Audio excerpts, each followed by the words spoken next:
Madame la Présidente, chère Maryse, Monsieur le Directeur Général, cher Jérôme, Madame la députée, Monsieur le Président Sauvé, Monsieur le juge Durand, je voulais aussi saluer Elisabeth Moirandon et bien entendu Philippe Bessus du SADJAV représentant le ministère de la Justice. Alors je vous remercie, je suis extrêmement honorée d'avoir été invitée à clore ces 34e assises nationales de la Fédération France Ultime. Évidemment, ce que je vais dire n'est pas une conclusion, c'est plutôt, je dirais, une réflexion portée sur ce que vous êtes et sur vos travaux. D'abord, je rappelle que je suis heureuse que le garde des Sceaux ait pu ouvrir hier matin ces assises et qu'il ait pu ainsi marquer l'engagement profond du ministère de la Justice à vos côtés dans le soutien et l'accompagnement dû aux victimes, mais aussi aux côtés du partenaire indispensable que vous êtes devenu. Il me revient à présent, en qualité de délégué interministériel à l'aide aux victimes, de conclure, si je peux oser le faire, en tout cas de parler des riches travaux que vous avez menés sur l'évolution des politiques publiques d'aide aux victimes depuis notamment la création de votre fédération d'associations. Vous avez choisi d'inscrire vos débats autour d'une question. L'aide aux victimes que nous portons ensemble, comment évolue-t-elle progressivement depuis l'aide et l'accompagnement vers la protection de la victime? Autrement dit, est-ce qu'on s'autorise aujourd'hui à avancer? Comment prend-on conscience que les pouvoirs publics ont non seulement un rôle dans l'aide et l'accompagnement de la victime tout au long du parcours judiciaire, mais plus largement une mission de protection de son intégrité physique comme psychique, une vocation à veiller à ce que les institutions ne soient pas elles-mêmes source de survictimisation. Alors, à ce moment-là, je m'interromps dans mon trop long discours et je voulais vous dire ceci parce que j'ai écouté avec beaucoup d'attention et je regrette de ne pas avoir pu être présente hier, mais je commence à connaître assez bien votre travail depuis que j'ai été nommée il y a un peu plus d'1 an. Il me semble qu'une donnée essentielle de l'évolution de nos sociétés démocratiques aujourd'hui, c'est qu'il y a une prise de conscience depuis, je dirais, peut-être une dizaine d'années, que beaucoup de manifestations, voire l'essentiel des manifestations de violence dans nos sociétés, sont dues au fait que les auteurs de crimes et de délits ont été avant des victimes. Autrement dit, qu'il y a un lien étroit entre les auteurs de crimes et délits et les victimes. Bien sûr, ces auteurs créent aussi d'autres victimes, mais le monde n'est pas si simple que ce qui est dit en ce moment sur de nombreux plateaux de télévision qui caricaturent, comment dirais-je, simplifient à l'excès, portent des préjugés totalement nuisibles à la clarté du débat et surtout à la progression et à la mise en œuvre de politiques publiques adaptées.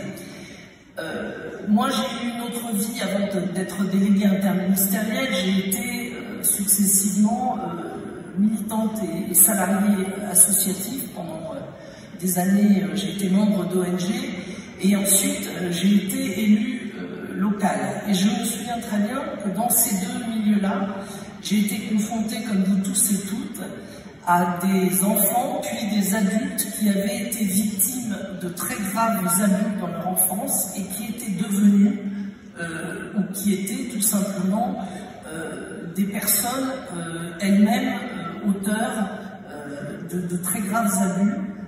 On le voit notamment de plus en plus dans le signalement des professionnels de l'éducation, de la petite enfance, etc.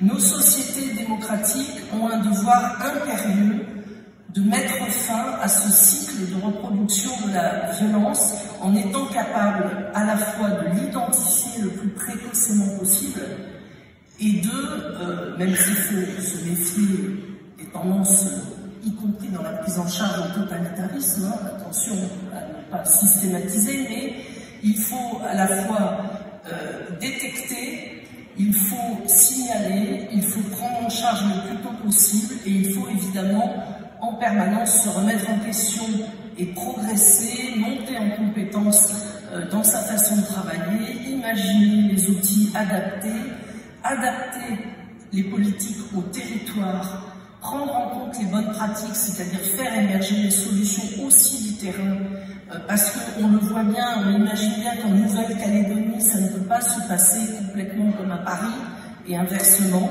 même si il doit y avoir aussi une égalité devant la loi, hein, et une homogénéité, au moins, en tout cas même, je dirais, une compensation dans les moyens selon les difficultés des territoires et des personnes. Voilà, ça, c'est ce qu'une société digne de ce nom doit faire dans un pays démocratique où c'est encore, je le souhaite pour le plus longtemps possible, l'état de droit qui règne.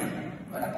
Qu'est-ce que ça signifie? Ça signifie que depuis les années 80, où Robert Badinter a imaginé avec l'INAVEM à l'époque la prise en charge des grands accidentés de la route, de l'aide aux victimes de différents accidents, de leur soutien, de votre intervention, ce qui a été le mouvement fondateur de votre fédération.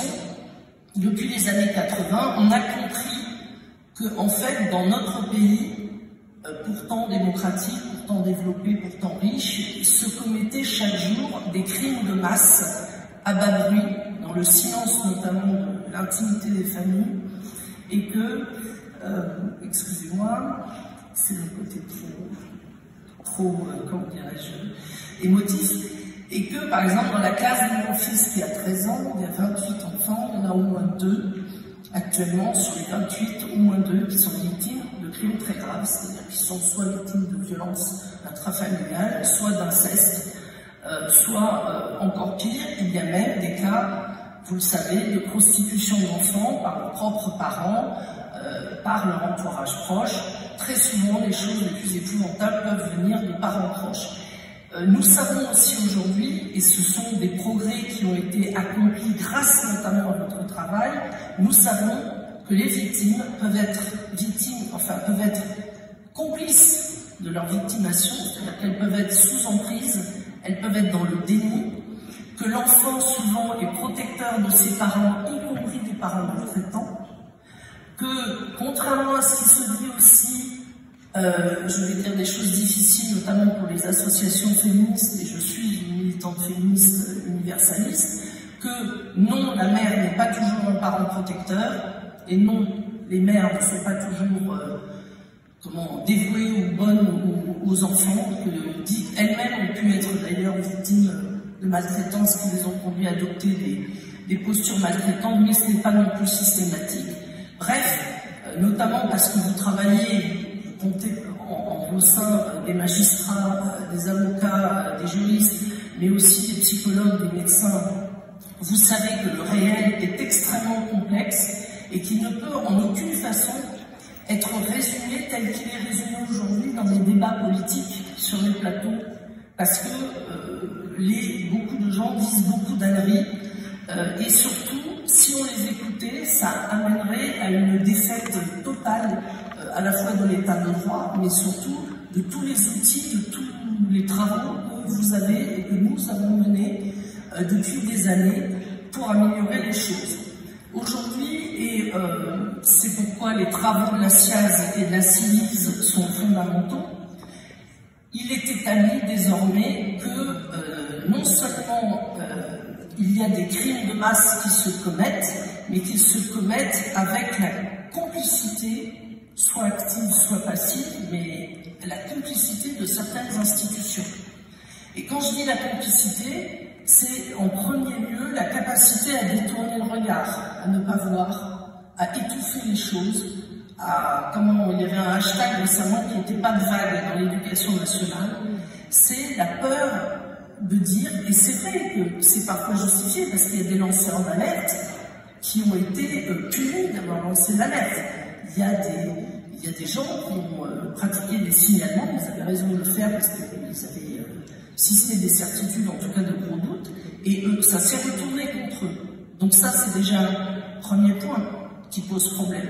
C'est déjà un point qui pose problème. Mais il y a des institutions entières, et je vous l'ai dit, j'ai été élu local, la départementalisation des politiques d'aide à l'enfance a donné lieu à des inégalités de traitement des enfants confiés à la puissance publique sur les territoires absolument inadmissibles. Vous le savez, qu'on est placé des enfants isolés, des mineurs isolés, dans des hôtels. C'est comme montrer un lapin le jour de l'ouverture de la chasse à des chasseurs. On a placé des enfants dans des situations de fragilité, de danger, de dangerosité inadmissibles. Et ce sont des pouvoirs publics qui l'ont fait, avec l'argent public. Enfin, en disant qu'ils ne recevaient pas assez d'argent probablement, mais bon.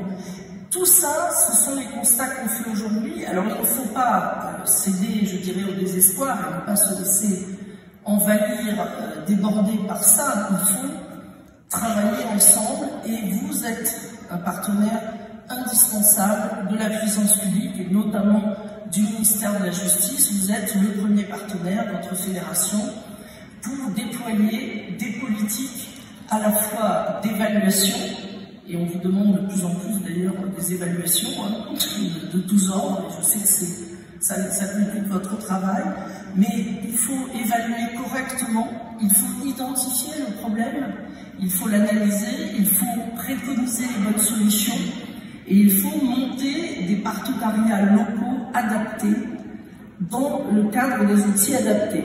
Alors moi, de façon, je prêche un peu pour ma paroisse, mais croyez-moi, je ne suis pas obsessionnelle de ma propre position dans ce dispositif.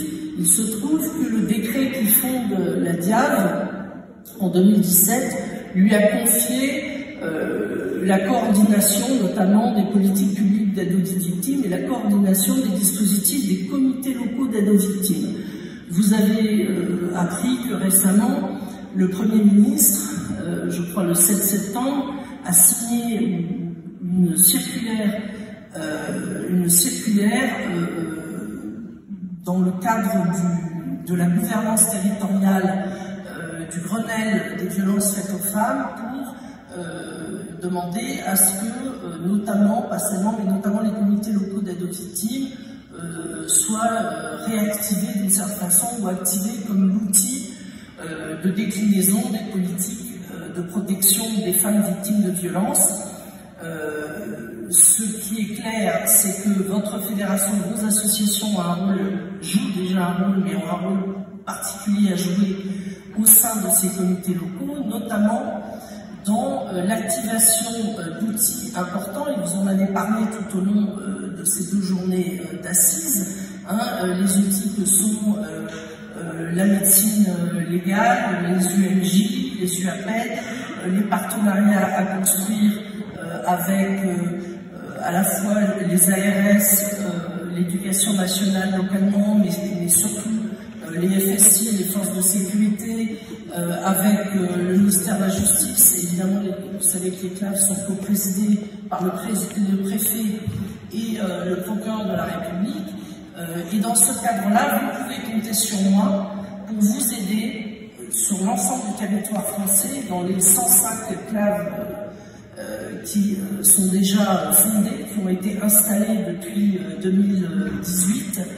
Vous pouvez compter sur moi pour vous aider activement. En ce moment, ce que j'essaye de faire passer comme message au ministère de l'Intérieur, au ministère de la Justice, auprès aussi bien sûr de Mme Moreno, de M. Taquet, eh bien, c'est qu'il faut construire des outils opérationnels, faire attention à ce que la comitologie ne soit pas trop complexe, ne soit pas trop lourde, à ce qu'on n'installe pas des usines à gaz, mais qu'on ait des réunions de comités opérationnels adaptés, avec un partenariat adapté selon le sujet. On n'a pas tout à fait le même partenariat sur les violences intrafamiliales, les violences faites aux femmes, et sur l'exploitation de la traite des enfants, sur la prostitution des mineurs, selon que l'on va traiter du suivi des victimes d'actes de terrorisme, etc. À chaque fois, bien entendu, il faut, et c'est toute la complexité de votre métier, de votre travail, il faut travailler dans des partenariats, des alliances particulières, où beaucoup de choses sont à mettre en œuvre. Il faut des bons taxis sur les territoires qui n'ont pas de transport en commun pour pouvoir que les victimes se rendent dans les différents rendez-vous judiciaires notamment, etc. Il faut avoir un partenariat avec les bailleurs sociaux, avec les hôteliers pour disposer de chambres pour mettre à l'abri les victimes ou pour éloigner les auteurs. Il faut travailler avec le monde du logement.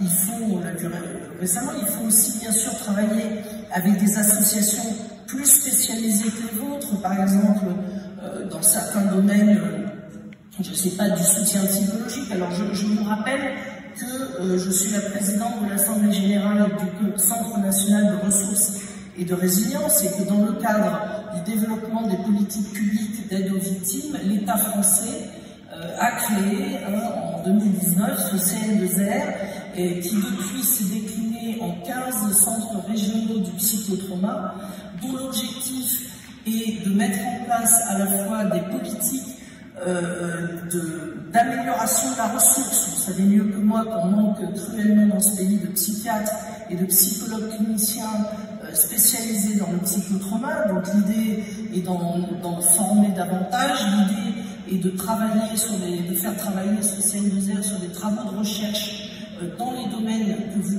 couvrez du psychotrauma des victimes, de leur accompagnement. L'idée est aussi de vous fournir localement des ressources et de vous aider à monter des partenariats comme celui qui nous a été présenté pour la médecine légale dans le département, je crois que c'était le 54 de mémoire, pour vous aider à avoir les partenariats indispensables pour l'accompagnement des victimes.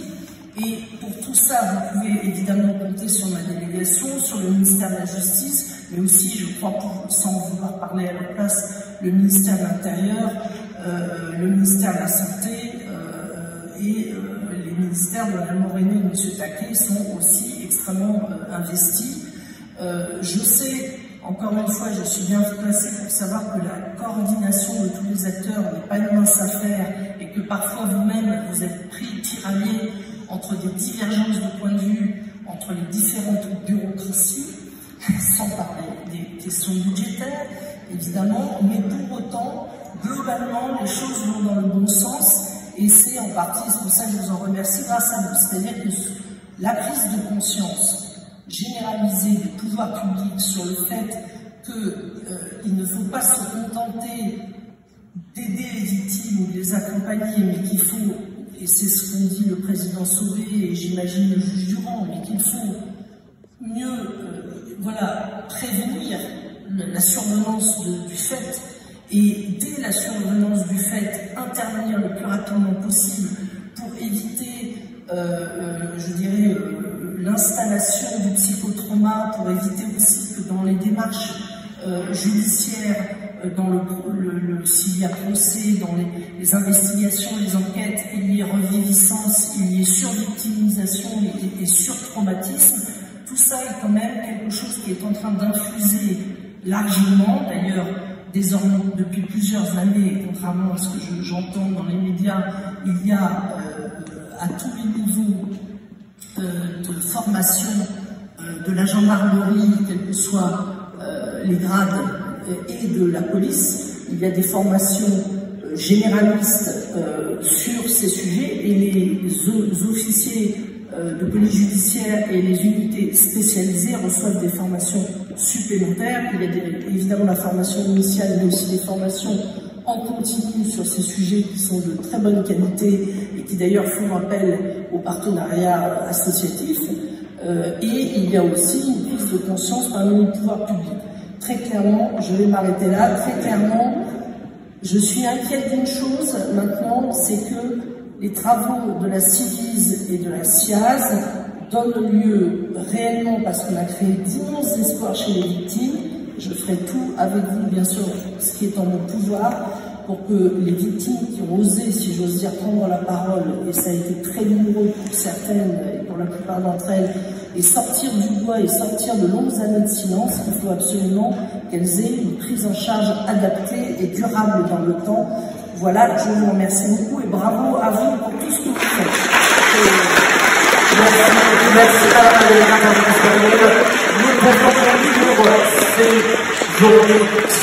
Jean petit mot de notre présidente nationale, Madame Maryse Le Maine-Régnier. Alors je vais être très courte, je ne vais pas encore vous infliger un discours. Je voulais simplement vous remercier tout d'abord l'ensemble des intervenants, s'il y en a encore quelques-uns qui sont là, pour la qualité de leur intervention et leur disponibilité et l'intérêt évidemment porté à notre réseau France Victimes. Je voudrais bien que Anne-Sophie et Lara se rapprochent parce que je tiens à remercier tant Anne-Sophie que Lara pour la qualité de l'organisation de ces assises qui a été de très grande qualité, tant sur ces 2 journées que sur la soirée conviviale qui a été très appréciée. Et je ne voudrais pas vous quitter sans vous convier de même pour les administrateurs du conseil d'administration et les présidents qui seraient là à notre conférence des présidents qui se déroule où, je ne sais plus où, à la mairie de Nancy. Il faut entrer par l'arrière. Et je vous propose de noter également la date de nos prochaines assises qui se dérouleront l'année prochaine au mois de juin à Nevers. L'Assemblée générale le 27 juin, c'est un lundi, mais c'est en raison de la disponibilité des salles, et les assises elles-mêmes les 28 et 29 juin. Le thème « Santé, violence et justice », et j'espère que le docteur Laurent Matrier sera entendu et que nous aurons de médecins légistes à ces assises-là. Alors, ces assises-là, écoutez-moi bien, elles vont être détonnantes, puisqu'elles sont organisées par notre bouillonnant vice-président. Merci à tous, bon retour chez vous, et à vous-même pour les administrateurs.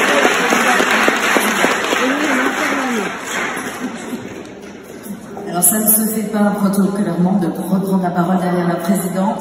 Alors j'aimerais que les quelques membres de l'association viennent. Donc vous avez une administratrice, une salariée, les autres sont à l'accueil ou à l'étage, parce que c'est un travail d'équipe et on a tous travaillé ensemble pour vous proposer ces journées.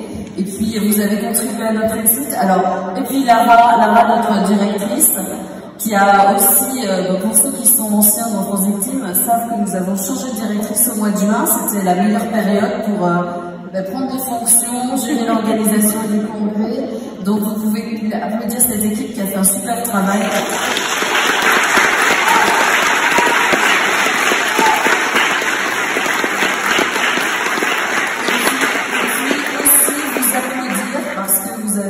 Un public attentif, participatif, rigoureux. Juste pour mon successeur, mais il est peut-être un peu moins stressé que moi, parce que quand on m'a dit tu verras, tout le monde s'inscrit au dernier moment, bon, moi je m'étais dit 4 et 5 novembre, donc allez, 4 ou 5 octobre, ça sera bon. Oh non, 4 ou 5 octobre, on était 120, donc moi j'étais au fond du gouffre. Et puis vous êtes tous inscrits là, quasiment la dernière semaine, donc si vous pouviez ne pas faire la même chose à Gérard Moreau, ça serait très très bien, voilà. Et je voudrais aussi remercier Maryse pour tout le travail qu'elle fait. Être présidente d'une association ou d'un réseau comme le nôtre, voilà, ça demande beaucoup d'engagement, gérer la partie humaine, la partie institutionnelle, et c'est un gros investissement, et je voudrais la remercier aussi pour le soutien qu'elle nous a apporté dans la préparation de ces assises. Alors habituellement l'usage c'est les fleurs, j'en ai mis là, mais comme demain nous avons la conférence des présidents, je me suis dit le bouquet de fleurs, dans quel état il va arriver à Agen. Donc j'ai plutôt fait métier d'art local, puisque Nancy c'est Dôme, c'est Baccarat, donc c'est pas un Dôme, il y a un Baccarat. C'est bien que le soutien n'a pas d'argent, et c'est dans cet esprit.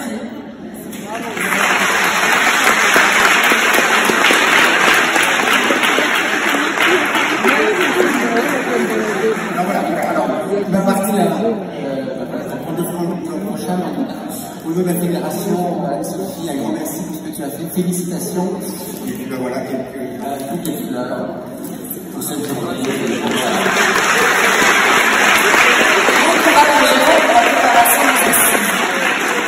Merci à tous. Voilà pour cette 34e journée. des Assises nationales. Merci à vous pour votre attention, c'est un plaisir de vous accompagner. Bonne découverte de Nancy pour ceux qui le font cet après-midi et rendez-vous à 9h.